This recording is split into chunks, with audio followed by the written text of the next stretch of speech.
Hi everyone, Angie here. I'm bringing you another craft today.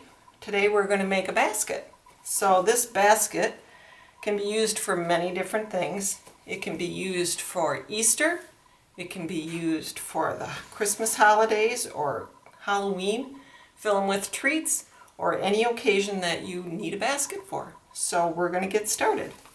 What you're going to need is an 8.5 by 11 piece of construction paper or cardstock paper.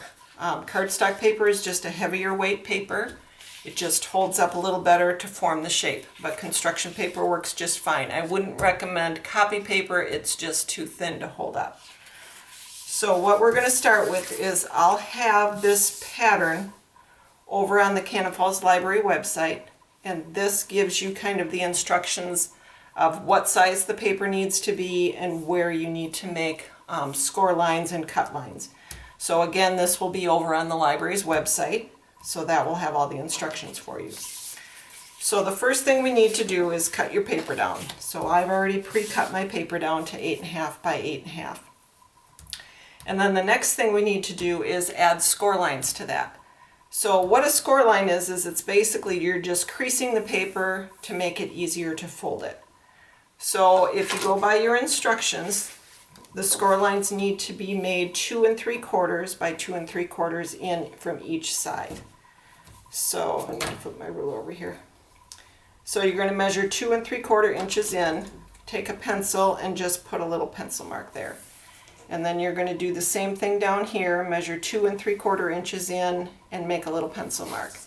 Then you're going to line your ruler up with those pencil marks, and we're going to make a score line. And how to do that, if you are a paper crafter, you might have a bone folder at home. If you don't have one of these, I have discovered that a butter knife works. Now, be careful if your butter knife is got a serrated edge.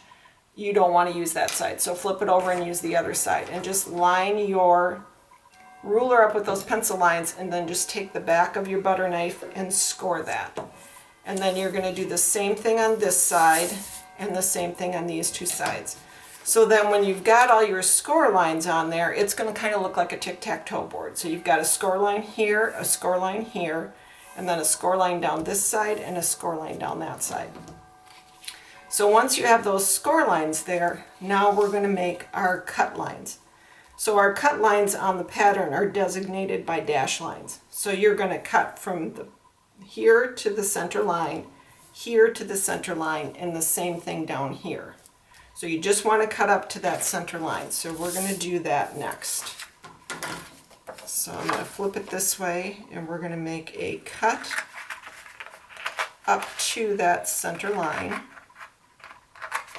And we're going to do the same thing here.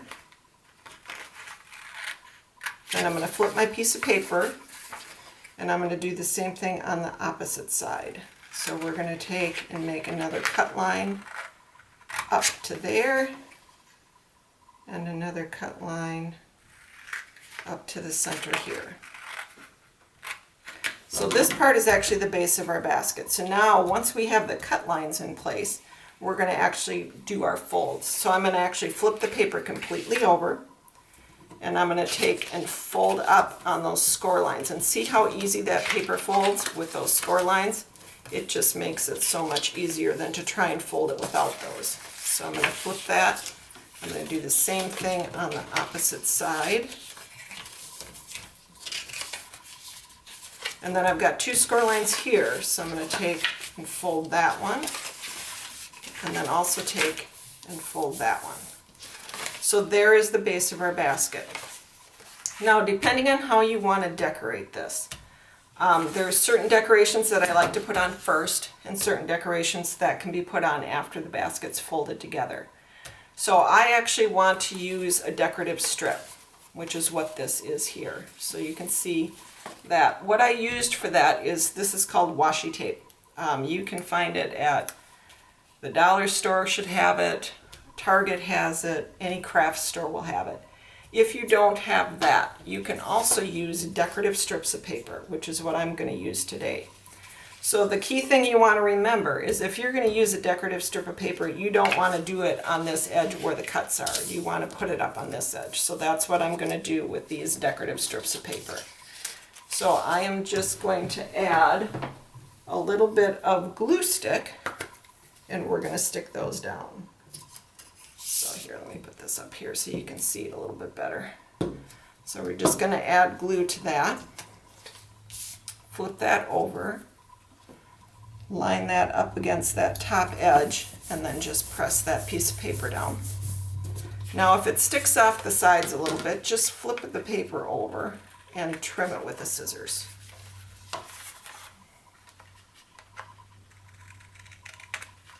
Now we're going to do the same thing for the other strip of paper. We're just going to do it on that opposite side. So you're just going to add glue stick to that. And if you have double stick tape at home, you can use double stick tape too. That'll work just as well as a glue stick. Okay, so that's on there. Now we're going to trim off our little bits that are sticking off the end.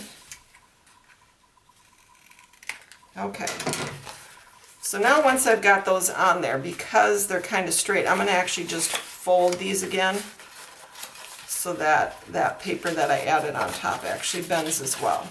So we're just going to fold that and fold that as well. Okay, now we are ready to glue our basket together. So how that's going to work is if you take your basket, this middle piece is the piece that's going to go to the inside. Then you're going to take and bring that up and that up. And I like to bring that up so that my paper kind of meets up there. So it kind of looks like that's intentional. So to glue that, what you want to do is just add glue stick to this corner. So you're going to add it to that corner, and you're going to add it to this corner here. Okay, so now I'm going to bring that up, and I'm going to line up that so that my decorative paper is coming right up to the edge there, and I'm going to do the same thing with the other side. It's a little hard to do this upside down, but okay, so there's one side of our basket. Now we're going to do the same thing to this side. So we're going to add glue stick to that corner, and we're going to add glue stick over here to this corner. And we're going to line that up again. And glue stick's kind of nice because you can fudge it a little bit and move it around. Okay, so there, we have the base of our basket all made. Okay, so the next thing we need to do is to add our handle. So again, this piece is 1.5 inches wide by 11 inches long. You're just going to add glue stick to one end. Take that, line your handle up so it's kind of centered in that V area, and then press it from the inside. And we're going to add glue stick to this other side. And we are going to press that in place again. Okay, so we basically have our basket all put together. Now the last thing to do is to decorate the basket. So there's lots of different things that you can use to decorate the outside of the basket. So if you happen to have stickers at home, Easter stickers, or any kind of stickers, you can just peel those off and decorate your basket up. If you happen to have foam shapes, which is what I used on this green basket. These are just self-adhesive foam shapes I found at the craft store. You could create your own, cut out a bunch of Easter eggs out of different colored paper and then just glue them on. So you can use something like that. I also made some bows, and I'm going to give you a little trick to how to get these bows on there. I happen to have a little bow maker, which makes my bows really nice. So if you take and put liquid glue on the back of your bow, and then place your bow on the basket, you don't want to sit there and hold that while that's drying. So take a clothespin and just clip that on there, and then that will hold that bow in place until the glue dries. So again, there's lots of different ways to use this basket. There's lots of different ways to decorate it up. You could leave it flat, again, let the kids color on it. The sky's the limit. So I want to thank you for coming to my Easter craft. I wish everybody a very, very happy Easter and a wonderful weekend. And I hope we'll see you again soon. Thanks. Bye.